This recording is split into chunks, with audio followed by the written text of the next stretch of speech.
All the videos I could find on this mechanic are terrible, so I guess that's why I'm here. This will be the best video for this mechanic, so stick around.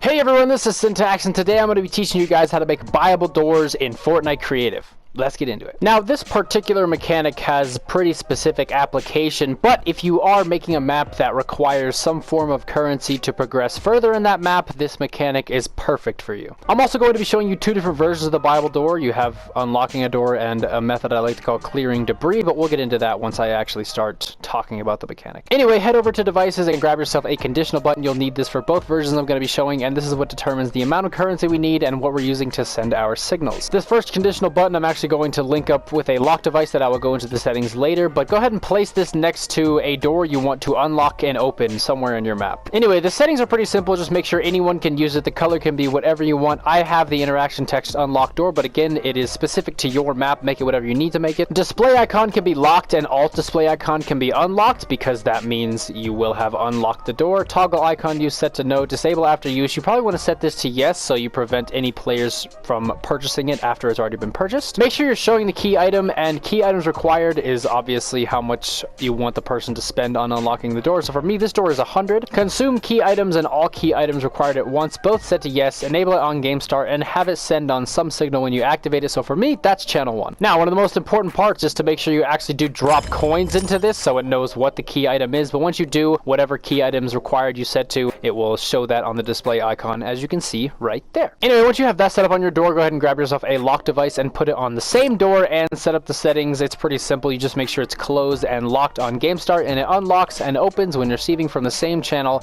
our conditional button is sending on. So this sends on channel 1, and this opens and unlocks the door on channel 1, and if you did that right, it should look something like this. Now, right here on the ground, I have 500 coins, and you can see that this display icon is currently red, but as soon as I pick this up, it will tell me that I have enough coins and that I can unlock the door. Of course, if I change that down to 63 coins, if I go up to it again, it will be red, but as soon as I have enough, I can go up to it, purchase it, and it will unlock and open the door for me. And as you can see, it now has the unlock icon permanently displayed there, and you can no longer purchase it, which is good because you already made the purchase. Anyway, that is example number 1. Let's get right into example number 2. The second example I want to go over today for you guys is the clearing debris example, which is pretty much the exact same thing, except instead of a door, it's a barrier and an explosive device moving things out of the way. If you've played Call of Duty Zombies before, you will know that to progress in some of the maps, there is an option that if you go up to this, it says clear debris, and that is exactly what this is going to be doing. It's just going to get rid of the bricks on these stairs here, and then you can walk up the stairs. Anyway, have another conditional button, set it up where you like, as long as it's relatively near the area you're going to be clearing. I changed the interaction text to clear debris, but everything else is the same, and of course I changed key items because why not? Oh yeah, and when you activate this, this sends on channel 2, so you're not on channel 1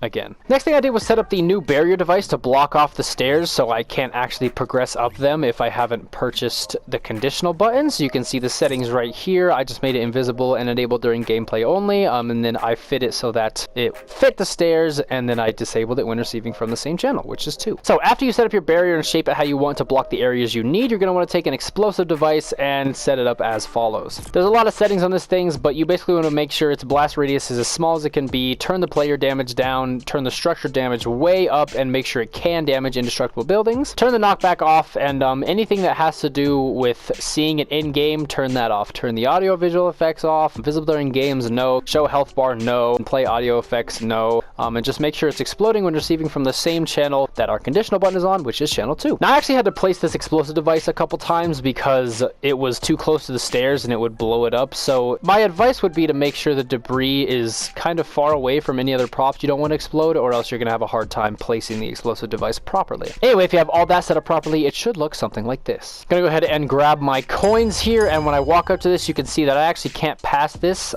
There is a barrier here, but as soon as I click the conditional button, you can see all of this gets cleared, and then the barrier is gone, and I can progress up the stairs. So yeah, there you have it. Buyable doors.